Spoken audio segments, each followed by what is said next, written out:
Hi, you're listening to the Grow Like a Mother podcast.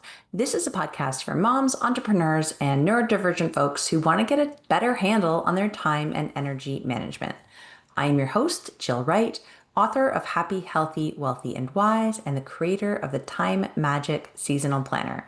I am so excited you're here. Let's dive straight into today's episode.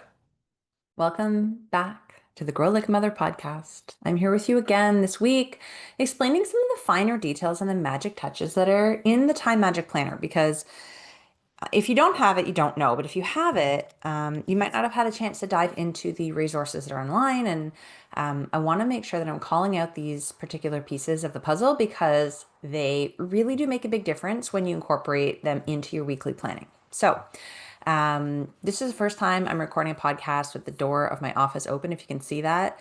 Hopefully we don't get too much noise. It's just there's a whole stack of planners on the floor with their mailing shipping labels ready to go, and I don't want to move them to have to close the door. I'm the only one home, so hopefully all is well in terms of noise. And if not, I will just record this episode again. But I'm really happy you're here with me. I love chatting all things time management, as you know, and giving you the behind the scenes of like why these things are important, why I include them in my weekly planning practice and the time magic framework, how they can improve our lives, because that is the goal of time management, is to actually like improve our lives. It's not to be really good at time management. The goal is a great life that feels spacious and where we get to enjoy and do all the things we want to do. Time management is a tool that we use to get there. That is all. So I want to show you, I'm just going to open up. If you're watching me, you can see. If not, you'll just be listening to me. The weekly planning view. This one's just blank because I haven't done it yet. But you see a couple places here in the weekly planning view that are really important that people sometimes miss or just think it's not important to do every week. And I really encourage you to do these two things and not gloss them over. The first one is down here. It's a brain dump section. We've all heard of a brain dump. I want to really drive the point home on why this is important. It's specifically very good for people who have busy lives and busy brains. It is the practice of getting everything down on paper so that we don't have to keep it in our heads. So much of the stress that we experience as moms and as business owners and as women is the mental load, right? It's needing to remember all of the details. Like, oh, for example, today putting windshield washer fluid. What do you guys say? I guess washer.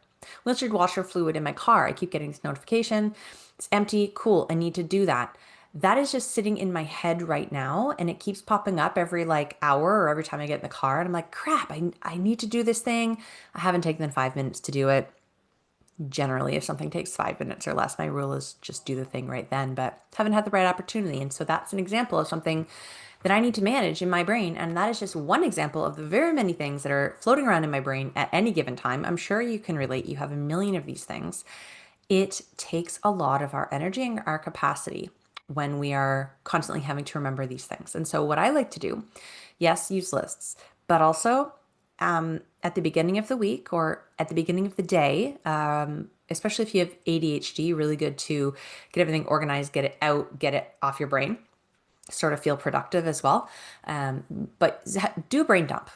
What I'm trying to say in a very long-winded way is do a brain dump, which means get out a piece of paper or use the planner or whatever. There's also in each, like in the planner at the beginning of each month, there's a whole brain spill page where it's basically your place to like jot things down, doodle, draw, whatever, brain dump.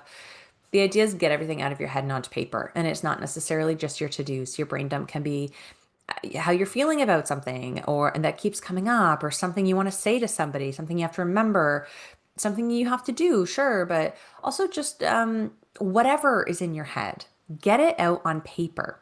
You don't have to do anything with this list. That's the beautiful thing about a brain dump. It's literally just a safe place to put all your thoughts. You don't ever have to look at it again.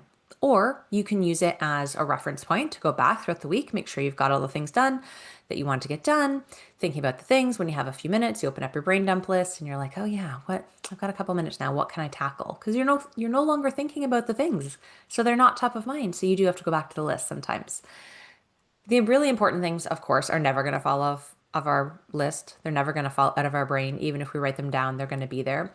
This is really an exercise for allowing things to live somewhere other than your brain and sort of saying, yes, I do not need to hold all this all the time. but also practicing the feeling of having all of your thoughts and to-dos and things like that in a safe place where you know they're not going to go anywhere.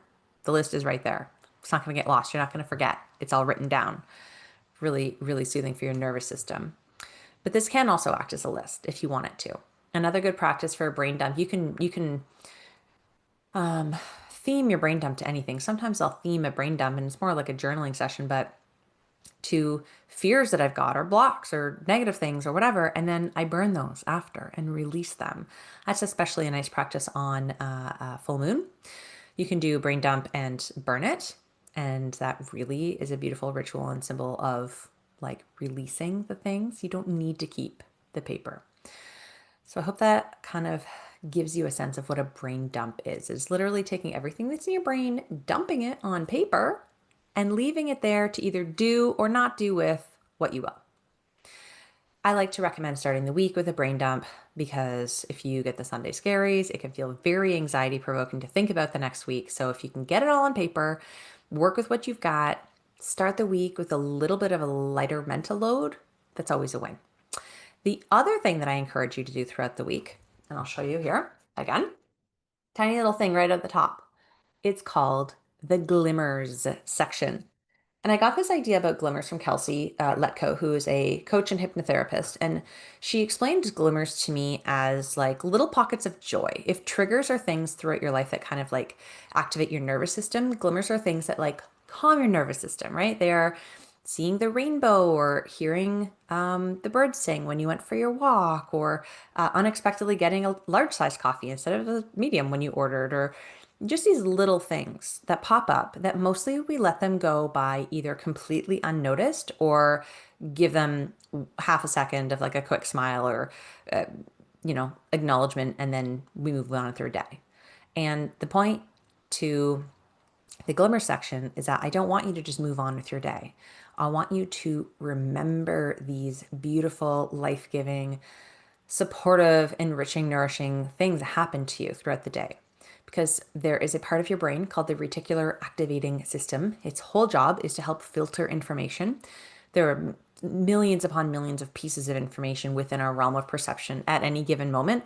We can't process them all. Our brain needs to have some kind of filter, and the coding of this software called the reticular activating system, the coding, basically you get to tell it what's important to you, and it will use what you tell it is important to you through your actions, your subconscious mind, your beliefs, all these different things, what you prioritize. You're telling your brain what to look for and what to bring you more of.